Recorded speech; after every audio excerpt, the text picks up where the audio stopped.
নমস্কার সকলকে। তো তোমাদের সাথে আজকে একটা নতুন রেসিপি নিয়ে চলে এলাম। যাই হোক, চিংড়িগুলো ভালোভাবে ধুয়ে নুন হলুদ তেল দিয়ে ম্যারিনেট করে রেখে দিতে হবে। তারপরে ওই বেসিক যেগুলো আর কি আমরা সবজিগুলো ইউজ করি রান্নায়, সেগুলোকে কেটে নিতে হবে।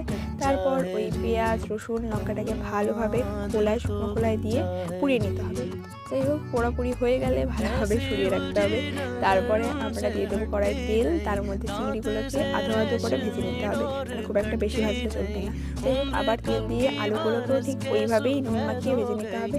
তার মধ্যে পোড়ানো পেঁয়াজগুলোকে ভালোভাবে পেস্ট করে নিতে হবে। তেল দিয়ে পোড়ানো পেঁয়াজগুলোকে দিয়ে বেসিক মশলাগুলো যেটা আমরা রান্নায় ইউজ করি সেগুলো দিয়ে তারপরে আমরা দিয়ে দেবো পোড়ানো চিংড়ি, তার মধ্যে দেবো আলু দিয়ে ভালোভাবে কষিয়ে জল দিয়ে চিংড়ি দিয়ে ভালোভাবে কষিয়ে আবার কিছুটা জল দিয়ে ঠিক এভাবে রান্না করলেই রেডি হয়ে যাবে আমাদের অ্যাসামিজ স্টাইল চিংড়ি।